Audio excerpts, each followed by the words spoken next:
Next topic है हमारा जो 6th लेक्चर स्टार्ट है और ये बोहर्स एटॉमिक मॉडल है चैप्टर नंबर 2 का, जो कि रदरफोर्ड एटॉमिक मॉडल के बाद जो है ये स्टडी किया जाएगा। रदरफोर्ड के आप लोगों ने डिफेक्ट्स देखे थे और उसमें डिफेक्ट्स में हमने देखा था कि जो रदरफोर्ड ने एटॉमिक मॉडल क्रिएट किया था उसके अंदर क्या मिस्टेक्स थी।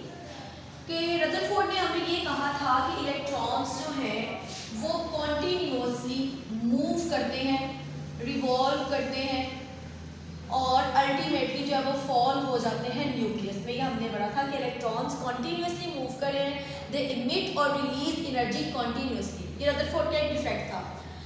तो इसी डिफेक्ट्स को लेते हुए एक दूसरा साइंटिस्ट था, नील बोहर उसका नेम था।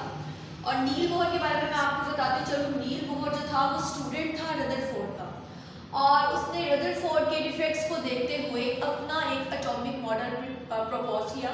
क्योंकि ये हमारा chapter he structure of atom है, तो यहाँ पर हम जो है वो बेसिकली स्ट्रक्चर ऑफ एटम को डिस्कस कर रहे हैं डिफरेंट साइंटिस्ट, और हर साइंटिस्ट जो है वो अपना बेस्ट से बेस्ट परफॉर्म करने की कोशिश कर रहे हैं। तो रदरफोर्ड के डिफेक्ट की वजह से नील बोहर ने इस मॉडल की करेक्शन की और उसने ये कहा कि इलेक्ट्रॉन्स जो है वो कॉन्टीन्यूअसली एनर्जी को इमिट और रिलीज नहीं करते। तो सबसे पहले इसके इंट्रोडक्शन की तरफ चलते हैं। तो ये कहता है जी, नील बोहर 1913 में उसने प्रेजेंट किया था मॉडल को, जिसको हमने नाम दे दिया था बोहर्स एटॉमिक मॉडल। ठीक है, ये एमसीक्यू के तौर पे भी आपसे पूछा जाता है, when Niels Bohr presented her model. तो ये उसने 1913 में अपने मॉडल को प्रेजेंट किया और उसी के नाम से उस मॉडल को नाम दे दिया गया बोहर्स एटॉमिक मॉडल। ठीक है, उसके बाद यहाँ पे आपको बताया गया कि ये स्टूडेंट ऑफ रदरफोर्ड था और उसने प्रेजेंट किया था models on the defects of Rutherford. और रदरफोर्ड के डिफेक्ट्स के बेसिस पर नील बोहर ने इस मॉडल को जो है वो आगे प्रोसीड करवाया और रदरफोर्ड का जो मॉडल था उसको रिजेक्ट कर दिया गया उसके डिफेक्ट्स की वजह से। अब वो कहते हैं बोहर ने जो एटॉमिक मॉडल प्रपोज किया उसकी बेस क्या थी? उसने बेस बनाया क्वांटम थ्योरी को। ठीक है, बोहर्स एटॉमिक मॉडल ने बेस किसको बनाया? इस मॉडल को प्रेजेंट करने के लिए उसने बेस बनाया क्वांटम थ्योरी को। So foundation of the atomic model of Niels Bohr is quantum theory. अब यहाँ पे ये बात आती है कि क्वांटम थ्योरी क्या थी। ये फिजिक्स से रिलेटेड बेटा थ्योरी है क्वांटम थ्योरी, और ये बेसिकली जो है वो लाइट से रिलेटेड है theory.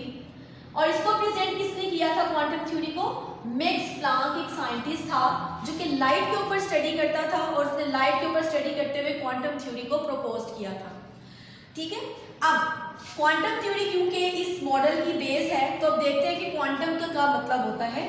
Quantum means fixed energy. Quantum means fixed energy. It is the smallest amount of energy. ये वो एनर्जी होती है, वो स्मॉलेस्ट अमाउंट है एनर्जी की, that can be emitted as electromagnetic radiations। अब electromagnetic radiations क्या होती हैं? इलेक्ट्रोमैग्नेटिक का मतलब होता है कि एक रे अगर किसी सोर्स में से, जैसे मेरे पास ये रेडियो एक्टिव एलिमेंट है, तो इसमें से ये रे गुजर रही है तो ये बिल्कुल स्ट्रेट पाथ में मूव करती है। इस रे को हम लोग बोलते हैं लाइट की इलेक्ट्रोमैग्नेटिक रे बोला जाता है इसको, और इसको आप रेडिएशन भी बोल सकते हैं।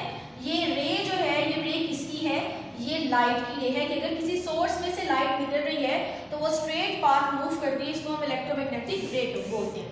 अब वो कहते हैं कि इसकी जो एनर्जी होती है वो एनर्जी फिक्स्ड होती है। ठीक है, quantum means fixed energy. It is smallest amount of the energy. कौन सी स्मॉलेस्ट अमाउंट ऑफ एनर्जी है? क्वांटम की, दैट कैन बी इमिटेड और इलेक्ट्रोमैग्नेटिक एज रेडिएशंस। तो ये हमारे पास क्वांटम थ्योरी है। इसमें हमने बेस के लिए फिक्स्ड एनर्जी हमने बेस ली है कि हर इलेक्ट्रॉन्स की अगर हम बात करेंगे तो इसका मतलब ये होगा कि अगर हम इलेक्ट्रॉन्स की बात करेंगे तो इलेक्ट्रॉन्स जिस तरह से मूव कर रहे हैं उनकी जो मूवमेंट की एनर्जी होगी वो फिक्स्ड होगी। तो इस बेस को उसने लिया। अब चलते हैं इसके according to Bohr atomic model के। बोहर ने अपने मॉडल के अंदर क्या कहा? रदरफोर्ड का कहना था कि इलेक्ट्रॉन्स जो होते हैं वो कॉन्टिन्यूअसली मूव करते हैं और मूव करते करते वो अपने न्यूक्लियस पे गिर जाते हैं और कॉन्टिन्यूअसली वो एनर्जी को इमिट और रिलीज भी कर रहे होते हैं। ये रदरफोर्ड का कहना था। लेकिन बोहर ने क्या कहा? रिवॉल्विंग इलेक्ट्रॉन्स, मूव करते हुए इलेक्ट्रॉन इन एन एटम, एक एटम के अंदर, डज नॉट एब्जॉर्ब, ना तो एनर्जी को एब्जॉर्ब करेंगे और इमिट का मतलब होता है रिलीज, इमिट डिप्लीट का मतलब भी क्या होगा, रिलीज। ना तो हम एनर्जी को एब्जॉर्ब करेंगे, ना जज्ब करेंगे, ना ही रिमूव करेंगे एनर्जी कॉन्टिन्यूसली मुसलसल, जबकि ये ऑपोजिट था रदरफोर्ड के। ठीक है, revolving electrons in an atom does not absorb और इमिट एनर्जी कॉन्टिन्यूसली। एक इसका जो था वो वन, जो इसका पर्पस था इस मॉडल को डिस्कस करने का, वो ये था। दूसरे से ये कहा the energy of revolving electrons, जो इलेक्ट्रॉन्स रिवॉल्व कर रहे होंगे न्यूक्लियस के सराउंड्स, उनकी एनर्जी क्या होगी, इज क्वांटाइज्ड। और क्वांटाइज्ड का मतलब मैंने आपको बताया होता है फिक्स्ड, कि हर रिवॉल्विंग इलेक्ट्रॉन की एनर्जी जो है वो फिक्स होगी। फॉर एग्जांपल, अगर मैं यहाँ पे इलेक्ट्रॉन मूव करवा रही हूँ तो ये इसका फर्स्ट एनर्जी लेवल है, तो इस इलेक्ट्रॉन की एनर्जी फिक्स रहेगी, 1 ही रहेगी, उसमें कोई चेंज नहीं आएगा। अगर मैं सेकंड ऑर्बिट बनाती हूँ तो उसमें इलेक्ट्रॉन जो है वो अगर सेकंड पे है तो इस 2 है इसकी एनर्जी फिक्स रहेगी, 2 ही, इसमें कोई चेंज नहीं आएगा। ठीक है, और ना ही ये न्यूक्लियस में आके फॉल करेंगे, ये नहीं गिरेंगे, बल्कि ये अपने ही ऑर्बिट्स के सराउंड, न्यूक्लियस के सराउंड जो है वो मूव करते रहेंगे। The energy of the revolving electron is quantised as it revolves in orbit of the fixed energy called energy levels. अब इस मॉडल की तरफ देखें तो बेटा ये जो आपको दिखा दिए गए हैं, ये 1 2 3, ये आपको मेंशन भी किया गया है n = 1, ये एनर्जी लेवल्स इनको बोला जाता है। और इन एनर्जी लेवल्स के सराउंड जो है वो इलेक्ट्रॉन्स रिवॉल्व कर रहे होते हैं। जैसे अगर आपको ये एक इलेक्ट्रॉन नजर आ रहा है तो ये इसी में मूव करेगा, ठीक है, और अगर ये इलेक्ट्रॉन है तो ये इसी में मूव करेगा। सही, इनकी एनर्जी फिक्स होगी कैसे, इस वाला जो फर्स्ट ये न्यूक्लियस है, न्यूक्लियस के बाहर एक ऑर्बिट है जिनको हमने एनर्जी लेवल्स का नाम दे दिया गया है। इनको हम इसी तरह से ये और इसी तरह से ये सारे मिलकर जो है वो क्या कहलाते हैं, इनको ऑर्बिट्स भी बोला जाता है, इनको एनर्जी लेवल्स भी बोला जाता है और इनको शेल्स भी बोला जाता है। ठीक है, ये वो तमाम जो है वो नाम इन्हीं को दे दिए गए हैं जो कि न्यूक्लियस के सराउंड होते हैं, और इन्हीं ऑर्बिट्स, एनर्जी लेवल्स और शेल्स के सराउंड इलेक्ट्रॉन्स जो है वो मूव करते हैं। अब फर्स्ट जो हमारा एनर्जी लेवल है वो न्यूक्लियस के सबसे करीब है और जिसको नाम दे दिया गया है के ऑर्बिट, के एनर्जी लेवल या के शेल। ठीक है, सेकंड हमारा n = 2 है और इसको नाम दे दिया गया है l शेल का। Third one is m shell. तो ये हमारे पास जो है वो k l m, और अगर जब मैं एक और ऑर्बिट बनाऊंगी तो उसको नाम दे दिया जाएगा n का। These are all energy levels, orbits और शेल्स। इनकी एनर्जी भी देखिए फिक्स्ड है, फर्स्ट की 1 है, सेकंड की 2 है, थर्ड की जो है वो 3 है। अब इनमें जो इलेक्ट्रॉन्स मूव करेंगे उनकी एनर्जी फिक्स होगी। ऐसा नहीं होगा कि इसकी एनर्जी जब ये मूव कर रहा है तो चेंज होती है। अगर इसकी एनर्जी मैंने 2 फिक्स की है तो ये 2 ही रहेगी, ये न्यूक्लियस के सराउंड घूमता रहेगा, इसकी एनर्जी 2 ही रहेगी। चेंज कब आएगा वो भी अभी डिस्कस करेंगे जब हम इसके पोस्टुलेट्स को डिस्कस करेंगे। तो सेकंड पॉइंट भी जो है वो हमारा डिस्कस हो गया, energy of the revolving electron is quantised as it revolves in orbit of the fixed energy called energy level. ठीक है, तो अब इसके पोस्टुलेट्स को डिस्कस करते हैं। अच्छा बेटा, ये पोस्टुलेट्स हैं बोहर्स के, यहाँ से स्टार्ट हो रही है, इंपॉर्टेंट लॉन्ग क्वेश्चन है और ये बोर्ड में भी आ चुका है। तो आपने बोहर्स एटॉमिक मॉडल ये as a long question solve करना है। इस पोस्टुलेट में से शॉर्ट भी बनेंगे और लॉन्ग भी बनेंगे। फर्स्ट पोस्टुलेट को अगर हम देखें तो पोस्टुलेट बेटा एक्चुअली में क्या होता है, उर्दू में इसको हम बोलते हैं मफरूज़े, मतलब जो साइंटिस्ट चीज़ें देख रहा होता है उसके अकॉर्डिंग कुछ सजेशंस देता है कि ये काम इस तरह से हो रहा है, उसको हम पोस्टुलेट्स बोलते हैं। तो सबसे पहला क्या है, hydrogen atom consist of tiny nucleus. Tiny का मतलब होता है बहुत छोटा। अब हाइड्रोजन एटम क्या है, टाइनी न्यूक्लियस है and electrons are revolving in one of the circular orbits of radius r around the nucleus. यहाँ पे मैं ड्रा करती हूँ, हाइड्रोजन है, हाइड्रोजन का ये न्यूक्लियस और इसका एक ऑर्बिट होता है, क्योंकि हाइड्रोजन के आउटर मोस्ट शेल में सिर्फ और सिर्फ एक इलेक्ट्रॉन होता है। वो कहते हैं hydrogen atom consist of tiny nucleus, इसका बहुत छोटा सा न्यूक्लियस होता है। क्यों छोटा सा न्यूक्लियस है, क्योंकि हाइड्रोजन के अंदर एक ही प्रोटॉन होता है और एक ही जो है वो उसके अंदर इलेक्ट्रॉन होता है, तो उसी के अकॉर्डिंग उसका जो है वो न्यूक्लियस होगा। ठीक है, टाइनी न्यूक्लियस है एंड इलेक्ट्रॉन्स आर रिवॉल्विंग। अब ये इलेक्ट्रॉन जिसके सराउंड जो है वो रिवॉल्व कर रहे हैं इन सर्कुलर ऑर्बिट, और ये आपको पता है ये सर्कल है तो सर्कुलर ऑर्बिट में ये रिवॉल्व कर रहे हैं of radius r around the nucleus. Centre से बाउंड्री तक का जो डिस्टेंस होता है इसको हम बोलते हैं रेडियस। तो वो कहते हैं ये electrons are revolving in the nucleus with radius r. ये हमारा फर्स्ट पोस्टुलेट हो गया। सेकेंड है each orbit has fixed energy that is quantised. हर ऑर्बिट की एनर्जी फिक्स्ड है, जो कि आपको यहाँ पे भी डायग्राम में दिखा दी गई है। देखो इसका n = 1 है, n = 2, n = 3। ईच ऑर्बिट्स, ये ऑर्बिट्स हैं 1 2 3, इन सब की एनर्जी जो है वो क्वांटाइज्ड है, फिक्स्ड है। पॉइंट देखते हैं, हम कहते हैं as long as electrons remains in a particular orbit. वो कहते हैं इलेक्ट्रॉन जो हैं जब तक उसको जो है वो कोई एनर्जी प्रोवाइड नहीं की जाएगी, ये अपने अपने ही ऑर्बिट में रहेंगे। जैसे देखें यहाँ पे, अगर ये इलेक्ट्रॉन यहाँ मूव कर रहा है तो ये इसी में रहेगा, ये सेकंड में मूव कर रहा है तो इसी में रहेगा। अगर मैं यहाँ पे एक और इलेक्ट्रॉन बना दूँ तो ये इसी में मूव करता रहेगा। अच्छा, कब अब ये इनकी मूवमेंट होगी? It does not radiate, radiate का मतलब होता है इमिट, यहाँ पे आपने मार्क कर लेना है। इट डज नॉट रेडिएट और एब्जॉर्ब एनर्जी, ना तो ये एनर्जी को रिलीज करेंगे और ना ही absorb. The energy is emitted, energy किस टाइम पर इमिट करेगा और ऑब्जॉर्व करेगा?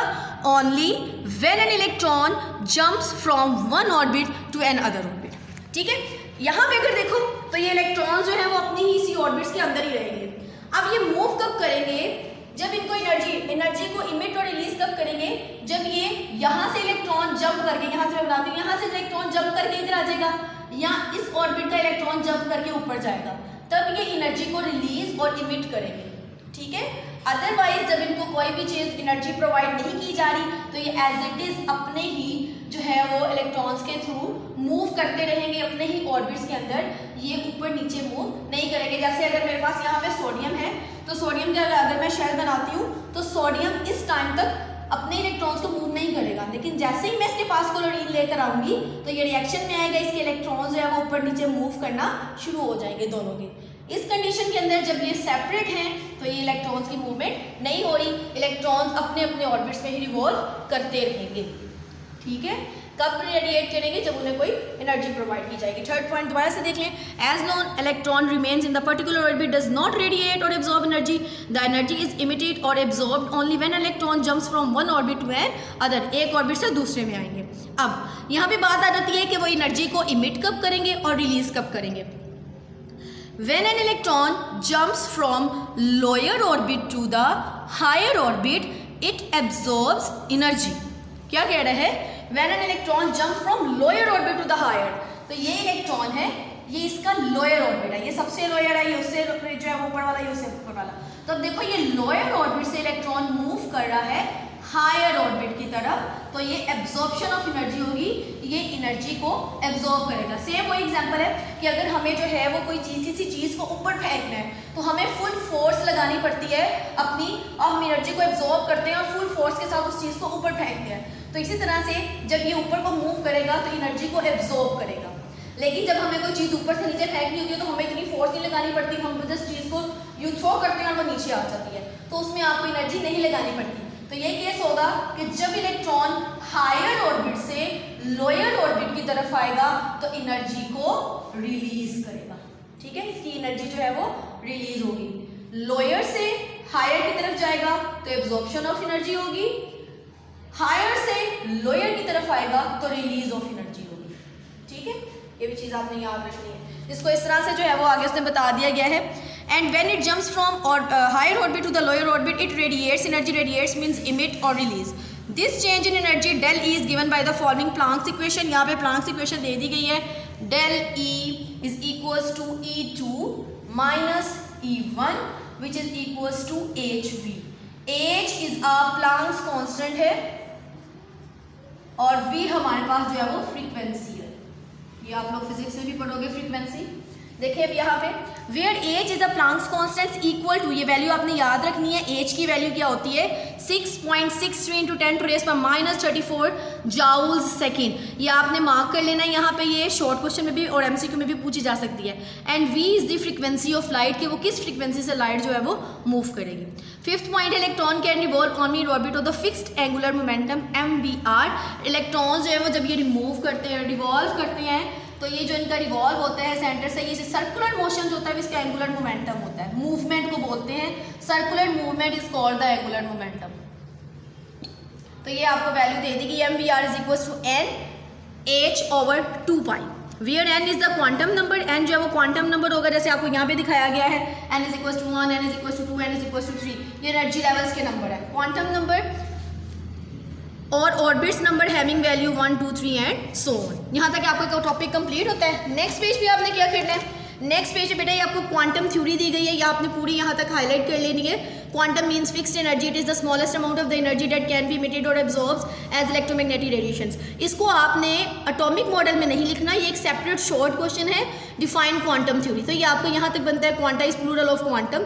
नीचे आपको बताया गया 1918 Nobel prize in the physics was awarded to the German physicist max Planck 1858 to 1947 for his work on the quantum theory.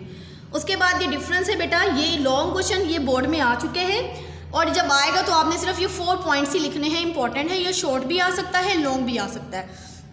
अब देखिए रदरफोर्ड्स एटॉमिक मॉडल क्या, it was based on classical theory, it was based on quantum theory, अभी हमने पढ़ा। और इसके defects में आपने रदरफोर्ड के पढ़ा था क्लासिकल थ्योरी के बारे में। Electrons revolve around the nucleus, electrons revolve around the nucleus in orbit of the fixed energy. No idea about the orbit was introduce, इसने कोई आइडिया नहीं दिया था। इसने कहा था कि इलेक्ट्रॉन्स जो है जी मूव करेंगे और मूव करते करते न्यूक्लियस में गिर जाएंगे, जबकि ऑर्बिट्स का आइडिया जो है वो बोहर्स ने दिया। Orbit had angular momentum.